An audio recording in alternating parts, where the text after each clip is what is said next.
Hi hello నమస్తే. నేను మీ కట్టా కార్తిక్. భయ్యా Sunny Yadav social media influencer, rider, traveller. అతను బెట్టింగ్ యాప్‌లు ప్రమోట్ చేస్తూ గత కొంతకాలంగా ఉన్నటువంటి వ్యక్తి. అతని మీద కేసు నమోదైంది. ఇప్పుడు అతను పరారీలో ఉన్నట్టు మనకి సమాచారం ఉంటుంది. అతని కోసం పోలీసులు గాలిస్తున్నట్టు తెలుస్తా ఉంది. అయితే అతనికి సంబంధించినటువంటి అనేక విషయాల్ని నా అన్వేషణ ఛానల్ నిర్వహిస్తున్నటువంటి అన్వేషు బయటకు తీసుకొచ్చాడు. బెట్టింగ్ యాప్‌ల ద్వారా దాదాపు 30,00,00,000 సంపాదించాడు అనేటువంటి విషయాన్ని ఆయన బయటకు తీసుకొచ్చి చెప్పే ప్రయత్నం చేశాడు. సో వీటన్నిటి గురించి మాట్లాడుకునే ప్రయత్నం చేద్దాం. మనతో ఉన్నారు ప్రముఖ ఆర్‌జే శేఖర్ భాష. సార్ నమస్కారం. మీరు కూడా సోషల్ మీడియా ఇన్‌ఫ్లుయెన్సర్ ఇప్పుడు. ఇది చాలా ఇష్యూస్ మీద ఫైట్ చేస్తా ఉన్నారు. సామాజికంగా మాట్లాడుతా ఉన్నారు. కానీ ఈ రకంగా బెట్టింగ్ యాప్‌ని ప్రమోట్ చేస్తూ మా రైడరు మంచి ఫాలోయింగ్ ఉంది. మంచి ఇన్‌ఫ్లుయెన్సర్ కూడా. ఇన్‌స్టాగ్రామ్‌లో లక్షల్లో ఫాలోయింగ్ ఉంది. యూట్యూబ్‌లో లక్షల్లో ఫాలోయింగ్ ఉంది.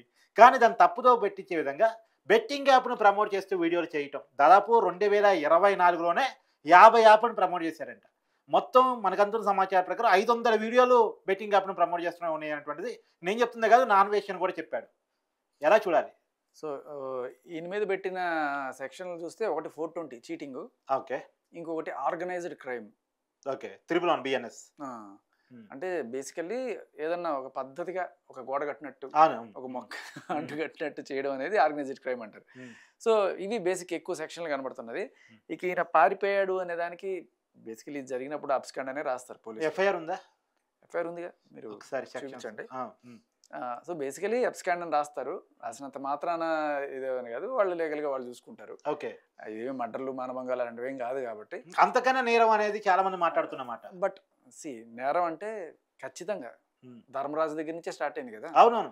ఈ జోదం లేకపోతే ఇవి ఇవాళ ఇది మంచి ఇది చెడు, ఇది ఎక్కువ మంచి ఇది తక్కువ మంచి, ఇది ఎక్కువ చెడు ఇది తక్కువ చెడు అని చెప్పుకోవడానికి ఏది కొలమానం? ఇప్పుడు సిక్కిం బంపర్ లాటరీ లేదా, లేకపోతే చాలా మంది షేర్స్లో డబ్బులు పెట్టి పొద్దున్న తెల్లారితే మొత్తం కుప్పకొలిపోయి ఆత్మహత్యలు చేసుకున్న వాళ్ళు లేరా? ఐపీఎల్ ఇవి స్టార్ట్ అయితే ఇప్పుడు ఈ మొబైల్ అవైలబుల్ గా ఉంది, కొనుక్కొని అంటాం వేరు. ఈ మొబైల్ కొనుక్కోవటం వల్ల నాకు బిల్లు వచ్చింది, ఈ మొబైల్ కొనుక్కోవటం వల్ల కార్ వచ్చింది, ఈ మొబైల్ కొనుక్కోవటం వల్ల నా సర్వాస్తి వచ్చింది అని ప్రమోట్ చేయటం వేరు కదా. అదే వీళ్ళు అడ్వర్టైజ్ చేసేవాళ్ళు, అసలు వాడు వేరే ఉన్నాడు, పైన ఈ యాప్లు తయారు చేసేవాడు వేరే. వాళ్ళు దొరకలేండి. వాళ్ళు అమితాబ్ బచ్చన్ వచ్చి అడ్వర్టైజ్ చేస్తారు, ఇది కొనుక్కో అని చెప్పి. అమితాబ్ బచ్చన్ చేసినట్టు కాదు కదా, ఆయన కూడా తయారు చేశాడు, ఈయన వచ్చి కొనుక్కోమని చెప్పాడు. సో ఇప్పుడు కేసు పెట్టింది ఈయన మీద పెట్టావు, మరి ఆయన మీద ఏం చేస్తున్నావు? నాకు ఇక్కడ ఉద్దేశం ఉంది. ఈ యాప్ని ఎక్కడో విదేశాల నుంచి టెర్రరిస్టులు, యాంటీ సోషల్ ఎలిమెంట్స్ తయారు చేపిస్తూ ఉంటారు. వాళ్ళకి రెవెన్యూ కావాలి కాబట్టి, వాళ్ళకి డబ్బులు కావాలి కాబట్టి, వాళ్ళకి లీగల్గా డబ్బులు వచ్చే అవకాశం లేదు కాబట్టి ఇట్లాంటి యాప్ని తయారు చేపించి జనాల మీద వదులుతూ ఉంటారు. వీళ్ళకి ఐపీ అడ్రస్ ఎక్కడ ఉందో కూడా తెలియదు. అలాంటి యాప్ని ఈ ఇన్స్టాగ్రామ్ ఇన్ఫ్లుయెన్సర్లు ఎవరైతే ఉన్నారో వాళ్ళకి ఎరేస్తూ ఉంటారు. వీళ్ళ ద్వారా ప్రమోట్ చేస్తే తొందరగా జనంలోకి వెళ్తాయి అని చెప్పేసి ఇలాంటి వాళ్ళు పెద్ద ఆఫర్ ప్రకటిస్తారు. ఈ పెద్ద ఆఫర్కి టెంప్ట్ అయ్యి యూట్యూబ్లో వీడియో చేస్తే ఎన్ని వస్తాయి, 1000 వస్తాయి, మహా అంటే లక్షలు వస్తాయి. కానీ ఇమీడియట్గా కోర్టు వస్తున్నాయి కదా వీళ్ళు ఇన్ఫ్లుయెన్స్ అవుతారు. వీళ్ళు ఇన్ఫ్లుయెన్స్ చేసి జనాన్ని ఇన్ఫ్లుయెన్స్ చేసే పరిస్థితి. కరెక్ట్. అంటే ఒకటైతే నేను అనేది ఏంటంటే ఫస్ట్ జనాలకి బుద్ధి రావాలి. ఇప్పుడు వాడు చెప్పాడు కదా, వీడు చెప్పాడు కదా, వాడు పెంట తినమంటే తింటారా? పోయి అది జనాలు ఏం చేసాడు, ఒక యూట్యూబ్ వీడియో చేసుకున్నాడు, ఏదో ఊరిస్తూ ఏదో చేసుకున్నాడు. చేసినంత మాత్రం ఇదిగో పెంట చూడండి చాలా రుచిగా ఉంటుంది, ఈ పెంట చాక్లెట్ తయారు చేసిన పెంట తినండి అంటే పోయి తింటావా? తినం కదా. నీకు బుద్ధి ఉండాలి కొన్నవాడికి ఫస్ట్. సరే వీళ్ళ పైన ఉండే వాళ్ళు వీళ్ళందరినీ ఎలా డీల్ చేయాలి అనేది గవర్నమెంట్ ఒక పాలసీ తీసుకొస్తే, బేసికలీ ఏంటంటే వీళ్ళందరూ ఎలాంటి వాళ్ళు అంటే, ఇప్పుడు సపోజ్ ఏదో ఒక ప్రోడక్ట్ ఉంది, ఒక కొత్త ఏమంటారు ఆవకాయ పచ్చడి తయారు చేశాడు అనుకుందా ఆవిడ, ఆవకాయ పచ్చడి సూపర్ పచ్చడి సార్ కార్తిక్ గారు, మీరు అద్భుతమైన ఇన్ఫ్లుయెన్సర్, మీరు మా పచ్చడిని ప్రమోట్ చేయాలి అంటారు. సరే నువ్వు ఏదో తింటావో తినవో, నీకేవో డబ్బులు వస్తున్నాయి, నీకు ₹1,00,000 ఎంతో ఇస్తామని చెప్తే, సరే ఈ ఆవకాయ పచ్చడి అద్భుతంగా ఉంది. కొన్నిసార్లు ఎందుకు నేను ఎలా ఉంటుందంటే, కొన్ని వంటల ప్రోగ్రామ్ చేయడానికి నన్ను పిలుస్తారు అప్పుడప్పుడు. ఆయన ప్యూర్ వెజిటేరియన్, అదేదో చికెన్ ప్రోగ్రామ్. ఏం చేయాల్సి వస్తుంది, ఇట్లా నేను తినను, బట్ ఇట్లా తిన్నట్టు చూపించాల్సి వస్తుంది. కానీ నేను ఏదో మొహమాటానికి అట్లా పెట్టుకోవడం తప్ప తిన్ను. మనం తిన్నామా లేదా, దాన్ని టేస్ట్ చేసి నిజంగా బాగుందని చెప్తున్నావా అనేది ఇమ్మెటీరియల్. నీకు డబ్బులు ముట్టినాయి, నువ్వేం చేస్తావు, నువ్వు ఒక యాక్టర్, నీకు ఒక ప్రొడ్యూసర్ డబ్బులు ఇచ్చాడు, నువ్వు యాక్ట్ చేసావు. అలాగే ఈయనకి ఆ యాప్ వాళ్ళు ఎవడో డబ్బులు ఇచ్చాడు, ఈయన యాక్ట్ చేశాడు. అయితే ఈ యాప్ సక్రమైందా అక్రమమైందా అనేది చూసుకోకపోవడం ఖచ్చితంగా ఈయన తప్పు. ఇప్పుడు నేనేమంటానండి సార్, మీరు చాలా మంచి పాయింట్ చెప్పారు. ఇప్పుడు నాన్ వెజ్ తినరు, నాన్ వెజ్ని సరే ప్రమోట్ చేయడానికి సిద్ధపడ్డారు, నాన్ వెజ్ చేతిలో పట్టుకుని బాగుందని చెప్పారు. అదే తినకూడని ప్రోడక్ట్, తింటే చచ్చిపోతారు అనుకున్న ప్రోడక్ట్, నిద్ర మత్తరు మింగొచ్చు ఏమి కాదు అని ప్రమోట్ చేశారు అనుకోండి, అది కేసుగా తప్పు కదా అది. ఖచ్చితంగా ఖచ్చితంగా. కాకపోతే అది చేసినవాడు తినేవాడు మధ్యలో సచిన్ టెండూల్కర్ అమితాబ్ బచ్చన్ ఉన్నారు. ఓకే, వీళ్ళు ఏం చేస్తారు, కటౌట్లో నిల్చొని ఇట్లా పోజులు పెడతారు తప్ప వీళ్ళు అనేవాళ్ళు బేసికల్లీ అంటే ఈ మధ్య కాలంలో చట్టంలో వీళ్ళని కూడా ఇంప్లికేట్ చేశారు. అవును, నువ్వు కూడా ప్రమోట్ చేసిన దానికి రెస్పాన్సిబుల్ అవుతావు, కానీ ఇది మెయిన్గా అడ్వర్టైజ్ చేసే వాళ్ళకన్నా చేసే వాళ్ళని కొట్టడం అనేది చాలా ఇంపార్టెంట్. వీళ్ళంతా చిల్లర బ్యాచ్, చిన్న చిన్న వాళ్ళు వీళ్ళు. అసలు ఆ యాప్స్ లోపలికి ఎలా వస్తున్నాయి, ఆ ఐపీ అడ్రస్ని బ్లాక్ చేయడం ఎట్లా, వాటిని అసలు ఏ రకంగా ఏపీకేస్ కానీ ఏ రకమైన ఫైల్స్ కూడా డౌన్లోడ్ చేసినా అవి ఏ రకంగా నెట్ కనెక్ట్ కాకుండా చూడడం ఎట్లా అన్నీ చేయాలి. సో ఈయన కాకపోతే ఇప్పుడు బోల్డ్ మంది ఉన్నారు అబ్బా, ఈయన ఒకటే కాదు, హైదరాబాద్లో ఇలా 100 మంది ఉన్నారు. అంటే నేను అనేది అడిగారు ఇలాంటి వాళ్ళ గురించి ఎందుకు మాట్లాడుకోవాలంటే సోషల్ మీడియాలో ఎక్కువ మంది ఇన్ఫ్లుయెన్స్ చేయగల కెపాసిటీ ఉన్నారు కాబట్టి మాట్లాడుకోవాల్సి వస్తుంది. నేను అనేది అస్సలు ఎవరైతే పాయింట్ ఏంటంటే ఇన్ఫ్లుయెన్స్ అవ్వబడే వాళ్ళ ఏజ్ గ్రూప్ చూద్దాం. 18 కన్నా చిన్న పిల్లలు ఎవరైతే ఉన్నారో వాళ్ళు ఇన్ఫ్లుయెన్స్ అయ్యి చాలా మంది, అంటే వాళ్ళకి విచక్షణ ఉండదు, ఏది మంచి ఏది చెడు అని చూసుకోకుండా వాళ్ళు వెళ్ళి డబ్బులు పెట్టేయడం ఇవన్నీ కూడా. సో వాళ్ళు కనుక ఇన్ఫ్లుయెన్స్ అవుతున్నారంటే అది ఈయన తప్పు కాదు, వాళ్ళ అమ్మ నాన్న తప్పు. 18 లోపల పిల్లల బరువు బాధ్యత, వాళ్ళ పెంపకం అంతా కూడా నీది. ఒక తండ్రిగా వాడు ఏం చేస్తున్నాడు చూడాలి, వాడు ఏదైనా దరిద్రపు సైట్లు చూస్తున్నాడా, ఇట్లాంటి యాప్లు వేస్తున్నాడా అనేది తండ్రి బాధ్యత. చెడు ఎక్కడైనా ఉంది ప్రపంచంలో, వెళ్ళి ఎత్తుక్కొని నువ్వు దాంట్లో పడి బొల్లుతానంటే మళ్ళీ వాడు సృష్టించిన వాడు తప్పు అంటే వాడు ఖచ్చితంగా తప్పే. నువ్వేం చేస్తున్నావు, ఇప్పుడు మందు షాప్ పెట్టాడు, ఒక ఆల్కహాల్ షాప్ పెట్టుకున్నాడు, గవర్నమెంట్కి పద్ధతిగా లైసెన్స్ కడతాడు, డబ్బులు వస్తాయి, తాగితే చచ్చిపోతారా అని రోజు సినిమాల్లో వేస్తారు, అది తాగి వాడికి ఇట్లా అయిపోయింది అన్ని చూపిస్తారు, కానీ బయట షాప్లో అమ్ముతుంటారు చక్కగా కూర్చోబెట్టి. ఎందుకు, ప్రతి సిగరెట్కి లేకపోతే ప్రతి మందు బాటిల్కి గవర్నమెంట్కి ఎంత ట్యాక్స్ వస్తుంది, నీకు ట్యాక్స్ వస్తుంది కదా అని జనాలు చంపేస్తావా? ఒక పక్క ఒక చిన్న డిస్క్లైమర్ వేసి, అంటే ఈయన కూడా ఏం చేయాలి, రేపటి నుంచి బెట్టింగ్ యాప్స్ ఆరోగ్యానికి హానికరం అని వచ్చిన డిస్క్లైమర్ వేసి చేసుకోవచ్చా? అంటే ఇప్పుడు మీరు పెద్ద తప్పుకి వర్సెస్ చిన్న తప్పుకి పోలుస్తున్నారు, ఇండైరెక్ట్ కొంత సమర్థించే ప్రయత్నం కూడా చేస్తున్నారు. పరిచితుడులో ఒకటి ఉంటుంది, ఇదేమన్నా లార్జ్ ఎక్సెల్ డబుల్ ఎక్సెల్ రా, తప్పే ఎవడ చేసినా అని చెప్పంటాడు చూడండి. సో నేను అనేది ఏంటంటే ఇటువంటి వాళ్ళు, అంటే నాకు తెలిసి ఆయన పేరేంటి, భయ్యా సన్నీ యాదవ్ కాదు, ఆయన పేరేంట బా, మన దాంట్లో విలన్లుగా కూడా చేస్తుంటారు, సోను సూద్, అలాగే అమితాబ్ బచ్చన్, వీళ్ళందరూ కూడా చేస్తున్నారు, ధోని, కాకపోతే ఏంటి వీళ్ళు చేసే వాటికి గవర్నమెంట్ లైసెన్స్ ఇచ్చింది. ఇప్పుడు ఏంటంటే నువ్వు దుబాయ్ నుంచి హైదరాబాద్కి వస్తూ ఫ్లైట్లో ఏదో స్మగ్లింగ్ చేసి బంగారం తెచ్చుకున్నాం అనుకుందాం. ఈ స్మగ్లింగ్ అంటే ట్యాక్స్లు కట్టకుండా ఎగ్గొట్టి ఏదో రకంగా షిప్పుల్లోనో వాటిలోనో ఎటో తెప్పించుకున్నాం. దీనికంటే బిల్లు పత్రం ఉండదు, ఏదో రకంగా తెచ్చేసుకొని ఇక్కడ గ్రామం ఎంత ఇప్పుడు ఎంత ఉంది, సరే 10,000 ఉండదు అనుకుందాం. ఈ 10,000 ఉండేది నేను 9,000కి అమ్మేస్తాను, లేకపోతే 9,500కి అమ్మేస్తాను, తక్కువకి ఇచ్చేస్తాను అని చెప్పి నువ్వు స్మగ్లింగ్ చేసి అమ్ముకుంటున్నావు. బంగారమే, దానికన్నా బెటర్ క్వాలిటీ కూడా ఉండొచ్చు, కానీ దానికి లేనిది దీనికి ఉన్నది ఏంటి, ఆ బంగారానికి ఈ బంగారానికి తేడా ఏమిటి? షాపుల్లో పద్ధతిగా ట్యాక్స్లు కట్టి వీళ్ళు బంగారమే అమ్ముతారు, కట్టాలి అని చెప్పి నేను డైరెక్ట్ ఏదో రకంగా తీసుకొచ్చి కర్ణాటకలో డీజీపీ కూతురు రంజారావు దొరికింది. అవును. సో వాళ్ళకి ఆ బంగారానికి ఈ బంగారానికి తేడా ఏంటి? ఇది ఇంకా క్వాలిటీ ఉండొచ్చు, లేదా ఇది కంప్లీట్ మోసం కూడా. అదే కదా, ఇప్పుడు గవర్నమెంట్ కొంత లైసెన్స్ ఇచ్చిన యాప్ అంటే దానికి కొన్ని పర్మిషన్స్ కండిషన్స్ ఉంటాయి, ఆ నిబంధనలు లోపలే పనిచేస్తాయి. కానీ ఈ యాప్లకి నిబంధనలు ఉండవు, పైగా ఈ డబ్బులు టెర్రరిస్టులకి వెళ్ళొచ్చు, సంఘ విద్రోహ శత్రు చేతుల్లోకి వెళ్ళొచ్చు, వాళ్ళకి ఈ డబ్బులు అందే పరిస్థితి ఉండొచ్చు కాదు సార్. అవును, అది అనేది నేను అనేది. ఇప్పుడు మనం కొట్టే లైక్, మనం చేసే ఫాలోయింగ్ బయట ఫారెన్ దేశాలకి లేదా పాకిస్తాన్ టెర్రరిస్టులకి పోతుందంటే ఖచ్చితంగా దాన్ని నిషేధించాలి కదా. అవును, మనం కట్టే ట్యాక్సులు కూడా చాలా వరకు స్కాములు చేసే పొలిటీషియన్లకి, ఇలాంటి వాళ్ళకి స్కాములు చేసే పొలిటీషియన్స్ వేరు, పాకిస్తానీ టెర్రరిస్ట్ పోతుంది అనడానికి మన దగ్గర సాక్ష్యాలు లేవు, నాకు తెలియదు, ఎగ్జాంపుల్ చెప్తున్నా, ఎగ్జాంపుల్ కోసం. సో నేను చెప్పేది ఏంటంటే అన్నిటి అదే అంటున్నాను. ఇప్పుడు అన్నగారు ఎన్టీ రామారావు గారు వచ్చి మొత్తం సంపూర్ణ మద్యపానం చేశారు, జనాలకి చాలా మంచిది కదా. తర్వాత వీళ్ళు ఇక్కడ కాంట్రాక్టుల పరిస్థితి, మేము బతకాలి కదా, మేము బతకాలంటే ఎవడో ఒకటి సావాలి కదా తాగి, గవర్నమెంట్కి డబ్బులు రాట్లా, ట్యాక్సులు రాట్లా, ఏదో ఒకటి చేసి మెల్ల లేపేశారు. కంప్లీట్గా పోయి తాగండి రాబోయి తాగిస్తున్నారు. ఓ పక్క తాగిస్తుంటారు, ఇంకో పక్క ఆరోగ్యానికి హానికరం అనేస్తుంటారు అనమాట. సో అది ఎంత తప్పో దీనికన్నా నాకు తెలిసి అది పెద్ద తప్పు. ఎందుకంటే డైరెక్ట్ నేను చంపేస్తుంది అది. ఆ టెర్రరిస్ట్ ఎవడో ఎప్పుడో వచ్చి చంపుతాడో మనకు తెలియదు, కానీ ఇది డైరెక్ట్ గా తాగిన ప్రతిసారి నీ లివర్ చెడిపోయి చచ్చిపోతున్నావు. దానికి నువ్వు లైసెన్స్ అనే ఒక పెద్ద మాట చెప్పి తీసుకుంటారా బాబు తీసుకోండి, నువ్వు వేలం పాట పాడుకోండి, మాకు ఎంతో కొంత ఇచ్చేసేయండి గవర్నమెంట్కి, మీరు అమ్ముకోండి, జనాలకి విషం పోయండి అని చెప్తున్నారు కదా. ఎవడికి ఉండాలి బుద్ధి? కొనే జనానికి ఉండాలి. ఎవడు కొనలేదు అనుకో ఆ షాప్ పెట్టుకుంటాడు, ఈగలు దొరుకుంటాడు, తర్వాత లైసెన్స్ కూడా అప్లై చేయడు. అలాగే ఈయన అమ్మచ్చు, ఇంకోటి అమ్మచ్చు, ఇంకోటి అమ్మచ్చు. ఈయన బేసికల్ ఈయన కాదు, వాళ్ళు ఎవరో ఉన్నారు, వీళ్ళు దూతలు బేసికల్, వీళ్ళు కాదు. ఎవరైనా సరే మనం ఎడ్యుకేట్ చేయాల్సింది వాళ్ళని.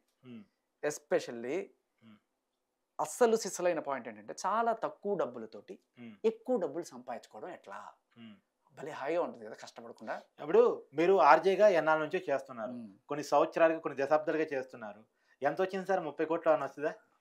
జీవితం మొత్తం మీరు కష్టపడి నోరు పోగొట్టుకొని గట్టిగా మాట్లాడి చాలా ఇన్ఫర్మేషన్ ప్రజలకు ఇచ్చి 30 కోట్లు పక్కన పెట్టండి, 3 కోట్లు సంపాదించు కదా. 3 కోట్ల చాలా దూరం, అది 10 ఏళ్ళ సంపాదన.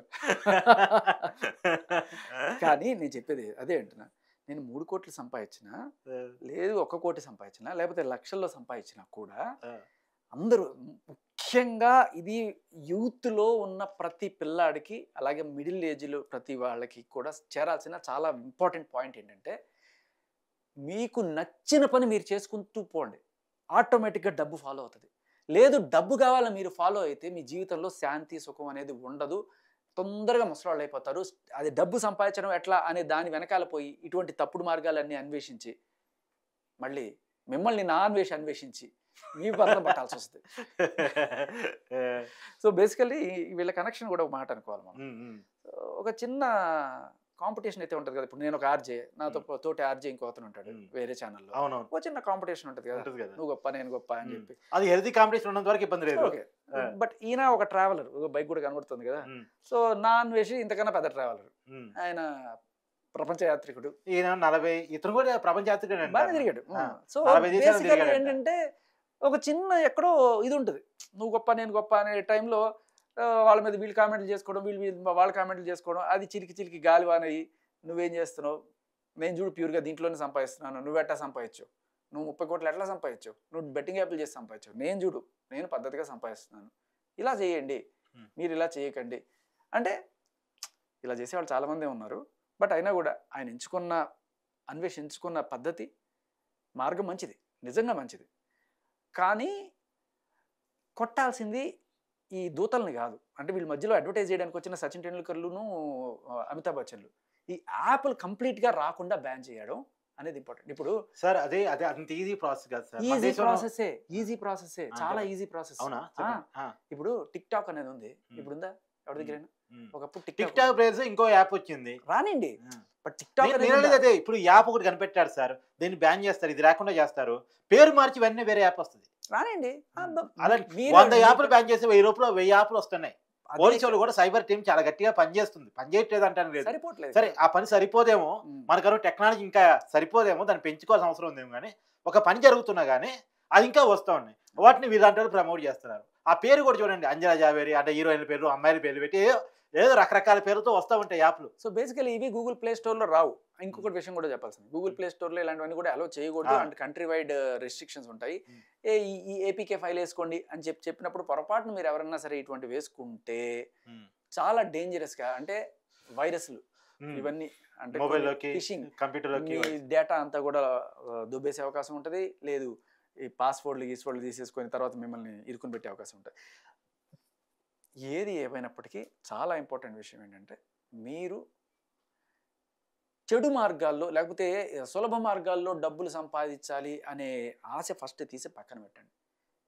మనకి కళ్ళ ముందు భారతం నుంచి నేను కనబడుతున్నా కూడా అవును వీళ్ళు కాదు. నా తెలిసి భారతం ఎగ్జాంపుల్ కూడా నా తెలిసి అది ఎందుకు ఎక్స్పోజ్ చేశారు అంటే, సో పెద్ద వ్యక్తికే అంటే ధర్మరాజు అనేవాడిని గొప్పగా మనం ఒక రోల్ మోడల్గా చూస్తాం మహాభారతంలో. ఆయనకే తప్పలేదు జూదం ఆడితే, అందుకని జూదం ఆడటం నేరం, తప్పు, మోసపోతాం, నష్టపోతాం అని చెప్పడానికి ఆయన క్యారెక్టర్ని ఎక్స్పోజ్ చేసి ఉండుంటారు, ఆ విషయాన్ని చెప్పుంటారు. సర్వం కోల్పోవాల్సి వస్తుంది అనేటువంటి విషయాన్ని చెప్పడం కోసం, దాన్ని మైండ్లోకి ఎక్కించడం కోసం అది చెప్పుంటారని నేను అనుకుంటున్నాను. ఎస్, కానీ ఇక్కడ విలన్ ఎవరు? ధర్మరాజు కన్నా పెద్ద విలను శకుని. జూదం ఆడి రాజ్యాలు ఎలా కాజేయాలని తెలిసిన వాళ్ళు వీళ్ళ పైన వాళ్ళు వీళ్ళ పైన వాళ్ళు ఉండేవాడు ఖచ్చితంగా వినాలి సార్. శకుని. అంటే ఈయన ధర్మరాజు అయితే నేను చెప్పట్లా, అట్లా పోల్చడం కూడా కరెక్ట్ కాదు. అది అంటే ధర్మరాజు ఏమి ఆయన పేరులో ధర్మం ఉందని కాబట్టి ఆయన చేసిన పనులన్నీ కరెక్ట్ అయిపోతాయి ఏంటి? పెళ్ళాన్ని కూడా అది మరీ దారుణం. వీళ్ళు ఆయన 4 డబ్బులు పెట్టాడుతున్నారు, ఆయన పెళ్ళాన్ని పెట్టాడు. ఎంత దారుణం అది. సెన్సిటివ్ టాపిక్ లోకి వెళ్ళొద్దు, మనం చెప్పదలుచుకున్న కంటెంట్ పక్కకు పోతుంది. చెప్పండి. సో నేను చెప్పేది జనాలు ఫస్ట్ ఎడ్యుకేట్ అవ్వాలి. రంగురాళ్ళు పెట్టుకుంటే కోటీసులు అయిపోతాము, ఈ నంబర్ పెట్టుకుంటే ఇదైపోతుంది, ఈ పేరు వెనకాల ఈ తోక పెట్టుకోండి, ఇవి మాకు ఇది ఎంత ఇచ్చేయండి, చేతబడులు చేస్తాం, క్షుద్ర పూజలు చేస్తాం, ఇలా నీ అజ్ఞానమే వాళ్ళ ఆదాయం. సో వీళ్ళు ఇలాంటి వాళ్ళు చెప్పేవాళ్ళు చెప్తానే ఉంటారు, గొర్రెల్లాగా విని ఆహా అవునా నిజమా అని చెప్పి అనుకుని వెళ్ళి బకరాలు అయిపోయి డబ్బులు వదిలించుకొని జీవితాలు నాశనం చేసుకునే వాళ్ళని మనం ఎడ్యుకేట్. ఈయన పోతే ఇంకోటి వస్తాడయ్యా, 100 మంది వస్తారు, మనం మార్చాల్సింది వాళ్ళని. వాళ్ళు ఎప్పుడైతే ఈ అసలు కంప్లీట్గా మాకు వద్దు అని చెప్పి అనుకుంటారో అప్పుడు ఎంతమంది తీసుకోండి అక్కడ లడ్డే లేదు, నువ్వు లడ్డమ్మరా అని చెప్తే లడ్లున్నాయి తీసుకోండి, ఎక్కడరా లడ్లే లేవు. లడ్డు లేకుండా చేయాల్సిన పని ఎవరిది? గవర్నమెంట్ది. సో గవర్నమెంట్ సైబర్ టీం వాళ్ళు కష్టపడుతున్నారు చేస్తున్నారు అంటే కుదరదు, రాకుండా చేయి నువ్వు. యాప్ ఆపు అది. సో ఎనీవే ఇది ఇప్పుడు వాస్తవానికి ఏంటంటే భయ్యా సన్నీ యాదవ్ ఎవరైతే ఉన్నారో అతను బెట్టింగ్ యాప్లు ప్రమోట్ చేసినందుకు గాను అతని మీద కేసు నమోదైంది. ఈ కేసు కావడానికి కారణం అన్వేష్ ఎవరైతే ఉన్నారో అతను వివరాలన్నీ సేకరించి సజ్జనార్ గారికి ఇవ్వటం, సజ్జనార్ గారు ట్వీట్ చేయటం, దాని ఫలితంగా పోలీసు యంత్రాంగం కదలటం ఫలితంగా కేసు నమోదైనది తెలుస్తూ ఉంది. ఇప్పటికే లోకల్ బాయ్ నానిని అరెస్ట్ చేసి జైల్లో పెట్టినటువంటి విషయం కూడా మీ అందరికీ తెలుసు. లోకల్ బాయ్ నాని ఒక యాప్ను ప్రమోట్ చేశాడు, ఒక వీడియో కూడా చేశాడు, ఆ వీడియో కూడా పెద్ద వైరల్గా మారింది. దాని ఫలితంగా అతని మీద కేసు బుక్ అయింది. ఆ వీడియో ఫలితంగా నేను ఆట ఆడి దాదాపు 58 లక్షలు నష్టపోయానని ఒక వ్యక్తి కేసు కూడా పెట్టినట్టు ఇప్పటికే సమాచారం అంతా ఉంది. కాబట్టి ఏది ఏమైనా శేఖర్ భాష గారు చెప్పిందంటే మనం ఒక విషయాన్ని ఖచ్చితంగా తీసుకోవాలి. మనం ఎవరిని పడితే వాళ్ళని నమ్మితే, ఎవరికి పడితే వాళ్ళని ఫాలో అవుతాయి, వాళ్ళు చెప్పిన మాటలకి మంచి చెడు అనే విచక్షణ లేకుండా కనుక దాన్ని ఫాలో అయితే జరిగే నష్టం కోలుకోనంత, మీ జీవితాలు కోల్పోయేంత. అసలు ఇంకో విషయం కూడా చెప్తా, వాళ్ళు వీళ్ళని కాదు, నీకు గవర్నమెంట్ అయినా సరే లైసెన్స్ ఇచ్చి తాగితే నువ్వు తాగు అని చెప్పిస్తే నువ్వు తాగేసి లివర్ పాడు చేసుకొని ఇదిగో గవర్నమెంట్ చెప్పింది అందుకని నేను తాగాను, నా లివర్ చచ్చిపోయింది కాబట్టి గవర్నమెంట్ నా లివర్కి అయ్యే ట్రాన్స్ప్లాంటేషన్కి అయ్యే 50 లక్షలు ఇవ్వాలని చెప్పి నువ్వు కేసు ఇస్తే గవర్నమెంట్ ఇవ్వదు. అర్థమైందా? ఇంకొక విషయం కూడా మేము జనాన్ని చెప్పదలుచుకున్నాను, వీళ్ళని అరెస్ట్ అయితే వీళ్ళు తప్పు చేశారు కాబట్టి అరెస్ట్ అయ్యారు, జైలుకి పోయారని మనం తప్పట్టు కొట్టుకోవచ్చు. కానీ దీన్ని వీళ్ళు చెప్పేది ఫాలో అయ్యి గేమ్స్ ఆడి కోల్పోయిన డబ్బులు ఆస్తులు అయితే తిరిగి రావు, కోల్పోయిన ప్రాణాలు కూడా తిరిగి రావు. దయచేసి ముందే ఇలాంటి విషయాన్ని ఫాలో అయ్యే ముందే 1-2 సార్లు చెక్ చేసుకోండి, ఏది రైట్ ఇన్ఫర్మేషన్ ఏది రాంగ్ ఇన్ఫర్మేషన్, ఎవరిని మనం లైక్ కొట్టాలి, ఎవరిని మనం ఫాలో కావాలి. ఖచ్చితంగా ఇక్కడ ఒక్క విషయం అయితే చెప్పాలి, ఇక్కడ నా అన్వేషణ నేను ప్రత్యేకంగా అభినందిస్తున్నాను. ఓకే, అంటే ఈయన్ని పెద్ద తప్పు పెట్టడాలు వాటి పక్కన పెట్టేస్తే నా అన్వేషణ ఆయన ఈయన్ని తప్పు పట్టడం అనే దాని కోణం కూడా కాకుండా తన లైఫ్ ఎగ్జాంపుల్, వాళ్ళ నాన్నగారు ఇలాగే బెట్టింగ్ యాప్స్ ఆడి నా జీవితం చిన్నప్పుడే ఇంత దారుణం చూసాను, ఆయన సావు దాకా పోయి నేను బతికి తీసుకొచ్చాను అంటే హీఈస్ చాలా పెద్ద ఇన్ఫ్లుయెన్సర్. నా అన్వేష్ అనే అతను మంచి ఆటగాడే కాదు, ఇన్ఫ్లుయెన్సర్ కూడా, ఆటగాడు. ఇప్పుడు ఆటగాడు ఆట కట్టిస్తున్నట్టున్నాడు. బట్ నిజానికి ఇటువంటి ఎగ్జాంపుల్స్ అనేవి అంటే ఈయన కొట్టడం వాళ్ళు ఇంకొకటి కొట్టడం కాదు, జనాలందరికీ మీరు చెప్పే ఆ పాయింట్ ఏదైతే ఉందో అది చాలా గట్టి కనెక్ట్ అయింది. నేను కూడా అయ్యో పాపం ఇంత జరిగిందా కాబట్టి అబ్బాయి పోరాడుతున్నాడు మంచిదే. బట్ ఇలాంటి ఎగ్జాంపుల్స్ రావాలి, ప్రతి ఒక్కళ్ళు కూడా చితికిపోయిన వాళ్ళ జీవితాలని నువ్వు తెర మీదకి తీసుకురావాలి. వీళ్ళు ఎలాగైతే నేను గెలుచుకున్నాను, నేను ₹1,00,000 గెలుచుకున్నాను, ₹1,00,00,000 గెలుచుకున్నాను, మీరు కూడా గెలుచుకోండి అన్నప్పుడు ఇంకోటి రావాలి, నా జీవితం అంతా సంకరాకపోయింది ఇదిగో తీసుకెళ్ళి అని చెప్పి ఇటువంటి వాళ్ళు కూడా రావాలి. ఇటువంటివి వచ్చినప్పుడు ఆ ఇన్ఫ్లుయెన్స్ తగ్గుతుంది. అది థ్యాంక్ యూ సార్.